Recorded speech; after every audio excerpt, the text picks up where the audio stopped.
அனைவருக்கும் வணக்கம். இப்போ ஒவ்வொரு தாய் தகப்பனும் பார்த்தீங்கன்னா, நம்ம பிள்ளைங்கள வந்து நம்ம படிக்கலனாலும், அவங்க படிக்கணும். நல்லா படிச்சு பெரிய ஆள் ஆகணும் அப்படின்னு சொல்லி தான் பல ஆசைகளோடும், கனவுகளோடும் நம்ம பள்ளிக்கூடத்துக்கு வந்து அனுப்புறோம். ஆனா, இப்பலாம் வந்து கண்டிப்பாங்க பள்ளிக்கூடத்துல தான் எல்லா சம்பவமும் நடக்குது. கொலை பண்றது, கற்பழிக்கிறது, இந்த மாரியான எல்லாத்தையும் வந்து பள்ளிக்கூடத்துல தான் பண்றானுங்க. ஒரு கல்வி பள்ளிக்கூடம் படிக்க போற இடம் வந்து அது கல்வி ஒரு புனிதமான இடம். நம்ம பிள்ளைங்க வந்து பாதுகாப்பா இருக்கும் அப்படின்னு சொல்லி தான் அனுப்புறோம். ஆனா, இந்த தாளாளர் அப்படிங்கிற ஒரு போர்வையிலும், வாத்தியாரு அப்படிங்கிற ஒரு போர்வையிலும் பிள்ளைங்கள வந்து நாசம் பண்றானுங்க. அவனுங்கலாம் பிள்ளைங்களே பெக்குலியான்னு தெரியல. அவங்க பிள்ளைங்கள வந்து அவனெல்லாம் எப்படி பாப்பானுங்க? அவங்க குழந்தைகள்லாம் வந்து அவனுங்க எப்படி பாப்பானுங்கன்னு தெரியல. தன்னுடைய குழந்தையுமே வந்து தவறான கண்ணோட்டத்துல தான் பார்க்குறானுங்களா என்னன்னு தெரியல. சரி அங்க தான் அப்படி நடக்குது. இந்த அக்கிரமங்களுக்கெல்லாம் வந்து நம்ம ஒரு முற்றுப்புள்ளி வைக்கணும்.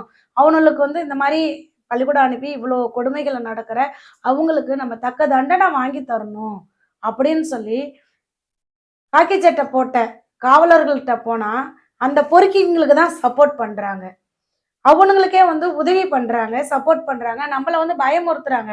இந்த மாரி நீங்க அங்கலாம் அவன்லாம் பெரிய ஆளு. நீங்க கேஸ் குடுக்கக்கூடாது. உங்க பிள்ளை பேரு தான் கெட்டு போகும். அந்த மாரி வந்து நம்மள பயமுறுத்தி, நம்மள மூலையில மொடக்குறாங்க. இந்த மாரி பொறுக்கிகளுக்கு தான் வந்து காக்கி சட்டை வந்து வேல பாக்குது. அவங்களுக்கு குழந்தைகள்லாம் இருக்கா? இல்ல அவங்க காக்கி சட்டை போட்ட அதிகாரிகளோட வீட்டு குழந்தைகளுக்கும் இப்படி நேர்ந்தா பெரிய ஆளு அவங்க அப்படின்னு சொல்லி தான் ஒதுங்கி போவாங்களா? என்னன்னு தெரியல. இப்போ நான் எதுக்காக இத சொல்றேன் அப்படின்னு பார்த்தீங்கன்னா, இப்ப சமீபத்தில 4 நாளைக்கு முன்னாடி ஒரு நியூஸ பார்த்தேன். விழுப்புரத்துக்கு பக்கத்துல திண்டிவனத்துக்கிட்ட ரெட்டண அப்படின்னு சொல்லி ஒரு கிராமம் இருக்குது. அந்த கிராமத்துல வந்து ஒரு சிபிஎஸ் பள்ளிக்கூடம். கிரீன் பாரடைஸ் அப்படின்னு சொல்லிட்டு ஒரு சிபிஎஸ் ஸ்கூல் இருக்குங்க. அந்த ஸ்கூல்ல வந்து குறைஞ்சபட்சம் ஒரு 700 பிள்ளைங்களுக்கு மேல சிபிஎஸ் படிச்சுட்டு இருக்கிறாங்க. சரி நம்ம பிள்ளைங்க வந்து சிபிஎஸ் படிச்சா நல்லா படிக்கும் அப்படின்னு தானே தன்னுடைய குழந்தைய வந்து பள்ளிக்கூடத்துக்கு அனுப்புறாங்க. அங்க பார்த்தீங்கன்னா, அந்த ஸ்கூல் ஓனரோட பையன் இருக்கான் பாருங்க. அவன் தான் அந்த ஸ்கூல்ல தாளாளரா இருந்துகிட்டு இருக்கிறான். அவன் வந்து 9வது, 10வது படிக்கிற பொண்ணுங்கள மட்டும் தனியா வந்து, "இங்க வாங்க, நான் உங்களுக்கு சொல்லி தரேன்னு" சொல்லி கூப்பிடுறான். கூப்பிடக்குள்ள ப பள்ளிக்கூடத்துக்கு எதுக்காக போறாங்க? படிக்கிறதுக்கு தானே போறோம். இவன் வந்து படிக்காத பிள்ளைங்களுக்கு இப்படி படிக்கணும், அப்படி படிக்கணும் அப்படின்னு உற்சாகமா எடுத்து சொல்றத விட்டுட்டு, ரூம்ல கூப்பிட்டு என் கைய புடி, கால புடி, எனக்கு மசாஜ் பண்ணி விடு, கட்டி பிடிச்சு முத்தம் குடுக்குறது, இந்த மாரி செய்யக்கூடாத அனைத்து அசிங்கமான வேலையும் செஞ்சிருக்கான். இந்த பொண்ணுங்க எல்லாரும் ஒவ்வொருத்தங்களா போகக்குள்ள, பொண்ணுங்களால என்ன பண்றது? ஏது பண்றதுன்னு தெரியல. எல்லாம் மனசுக்குள்ளேயே அழுதுகிட்டு, குமுறிக்கிட்டு பிள்ளைங்க வந்து வெளிய சொல்ல முடியாம இருந்திருக்கு. இதே போல அந்த புறம்போக்கு நாய் வந்து தொடர்ந்து 1 வருஷமா பண்ணிட்டு இருந்திருக்காங்க. இப்ப இங்க இந்த நாதேரி இந்த மாரி பண்ற மாரி தான், அந்த சக்தி பள்ளியில அந்த நாதேரி பிரின்சிபால் ரூம்ல காண்டம்ஸ் வச்சிருக்கான். இப்ப தெரியுதாங்க, ஒவ்வொரு தனியார் பள்ளிக்கூடத்துலயும் இவனுங்க பண்ற அட்டூழியம், அக்குறுமெல்லாம் நல்லா தெரிஞ்சுக்கோங்க. அந்த சக்தி பள்ளி, அந்த தாளாளர், அந்த புறம்போக்கு நாய்க்கு வந்து தண்டனை குடுத்திருந்தா, இப்ப இவன் வந்து அடுத்த பிள்ளைங்க மேல இந்த மாரி நாதேரிகள்லாம் வந்து கைய வைக்க மாட்டானுங்க. ஆனா, அந்த காவல்துறை சரியான தண்டனை குடுக்காம இருக்கிறனால தான் ஒவ்வொருத்தனுக்கும் வந்து துணிச்சல் வருது. இந்த பொண்ணுங்க வந்து அழுதுகிட்டே இருந்திருக்கு.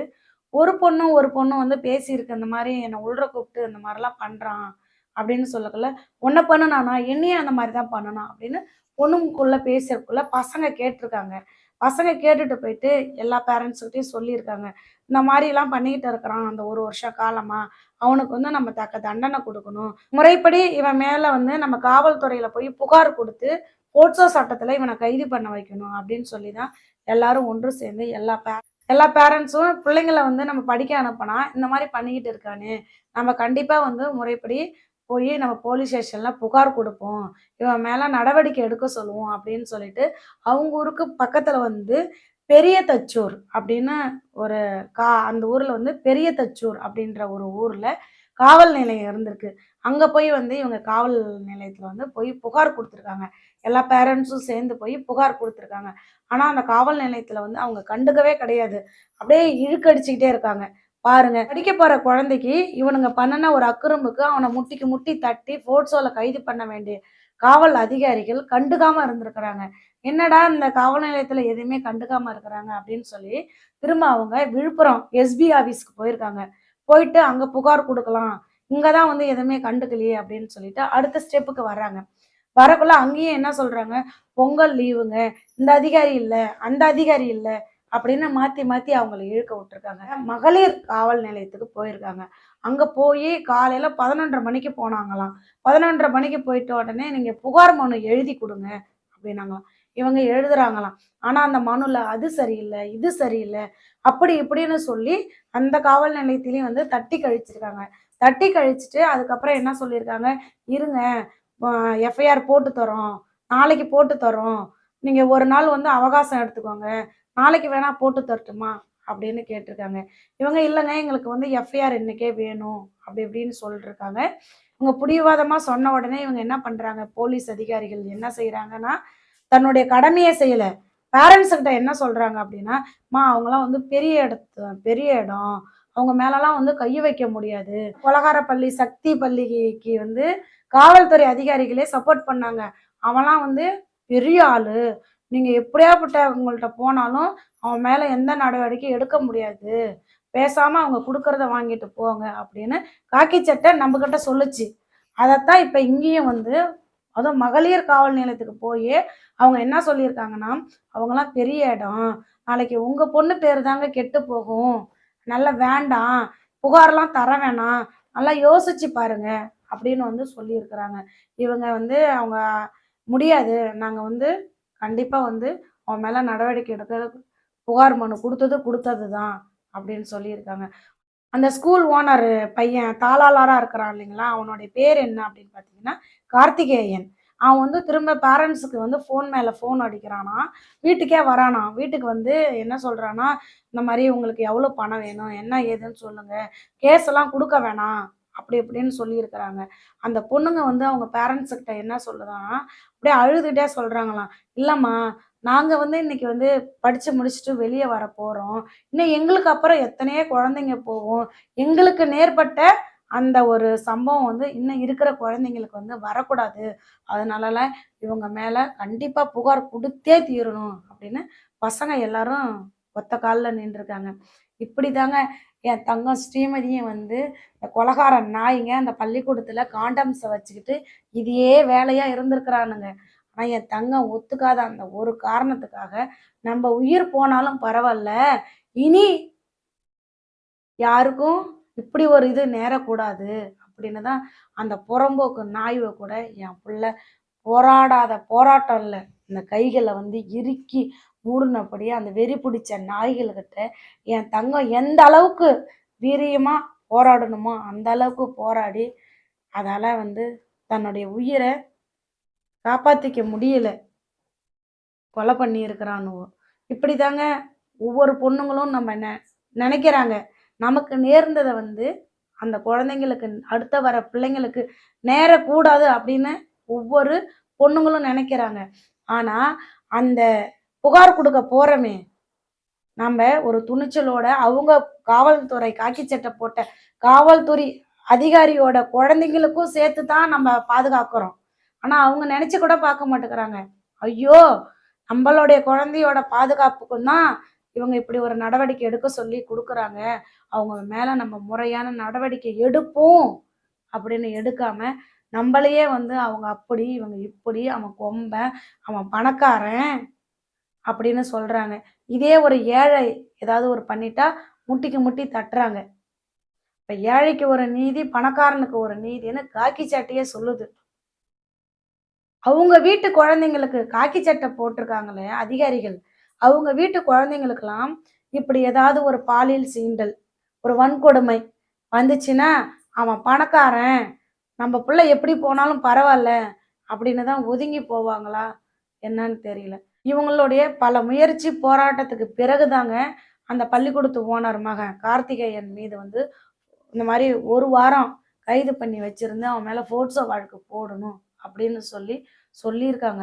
அந்த பெரிய தச்சூர் காவல் நிலையம், விழுப்புரம் எஸ்பி ஆபீஸு, அடுத்தது மகளிர் காவல் நிலையம் இப்படி அலைஞ்சி மீடியா முன்னாடிலாம் பேட்டி கொடுத்து அதுக்கு அப்புறம்தான் அவனை கைது பண்ணியே வச்சிருக்கு. அப்படி இருக்கக்குள்ள அவனை உண்மையிலே போக்சோ சட்டத்துல பிடிச்சி உள்ற போடுவாங்களோ, இல்லை அவன் பணபலத்தால வெளியே வருவானோ தெரியலங்க. ஆனா காக்கி சட்டைகள் நம்மளுடைய நண்பர்கள் அப்படின்னு சொல்றாங்க பாத்தீங்களா, நமக்கு கிடையாதுங்க. யாரெல்லாம் வந்து தப்பு பண்ணக்கூடிய பணக்காரனா இருக்கிறான் பாத்தீங்களா, அவங்களுக்கு உண்மையான நண்பர்களா இருந்துகிட்டு இருக்கிறாங்க. உண்மைக்கும் நேர்மைக்கும் நடக்கக்கூடிய அநீதிக்கு வந்து அவங்க துணை போகல. எவன்லாம் தப்பு பண்றானோ அவனுக்கு தான் வந்து துணை போயிட்டு கைகட்டி வேலை பார்த்துக்கிட்டு இருக்காங்க. இதுக்காக தான் படிச்சு வேலைக்கு வராங்களா என்னன்னு தெரியல. இப்படியெல்லாம் வந்து நாட்டுல கொடுமைகளும் நடந்துகிட்டு இருக்கு. இப்ப நம்ம பள்ளிக்கூடம் அனுப்புறதே நினைக்கக்குள்ள பயமா இருந்துகிட்டு இருக்கு. ஏன்டா நம்ம ஸ்கூல் அனுப்புறோம், நம்ம பிள்ளைங்க படிக்காம இருந்தாலும் பரவாயில்ல, வீட்லயே இருந்தாலும் நல்லதாட்டுது அப்படின்னு தோணுது. இது எல்லாத்துக்கும் காரணம் அதிகாரிகள் தான். ஏன்னா அவங்க மேல தக்க நடவடிக்கை எடுக்க மாட்டேங்கிறாங்க. நடவடிக்கை எடுத்து தண்டனை கொடுத்தா இன்னும் இருக்கிறவன் வந்து பார்த்து பயப்படுவான். இப்ப பாருங்க, இந்த பள்ளிக்கூடத்தை வந்து இந்த மாதிரி 7 கொலை நடந்திருக்கு. இந்த பள்ளிக்கூடத்தை வந்து அரசோடைமை ஆக்கணும், சட்டப்படி நடவடிக்கை எடுத்து போக்சோ சட்டத்துல போடணும் அப்படின்னு சொல்றோம். உண்மையிலேயே அவன் பள்ளிக்கூடத்தை வந்து அவங்க அரசு உடைமை ஆக்கியிருந்தா அடுத்த தனியார் பள்ளிக்கூடம் என்ன பண்ணும், பார்த்து பயப்படுவாங்க. அங்க பாரு அந்த சக்தி பள்ளிக்கூடத்துல இப்படி நடந்துச்சுன்னு. ஆனா இப்ப அதுக்கு எதிர்மாறா செஞ்சுட்டு இருக்காங்க.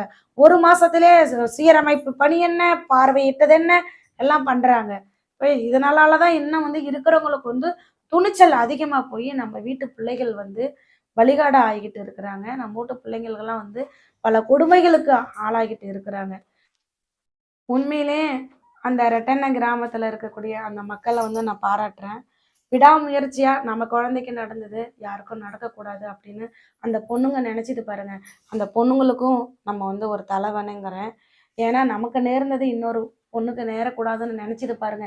இந்த சின்ன சிறு வயசுலயே கண்டிப்பா அவங்களுக்கெல்லாம் வந்து நம்ம பெரிய ஒரு இது சொல்லணும், நன்றி சொல்லணும். நம்ம பட்ட கஷ்டத்தை இன்னொரு குழந்தை படக்கூடாதுன்னு நினைச்சிட்டு பாருங்க. அவங்களுக்கு வந்து பெரிய நன்றி சொல்லணும்.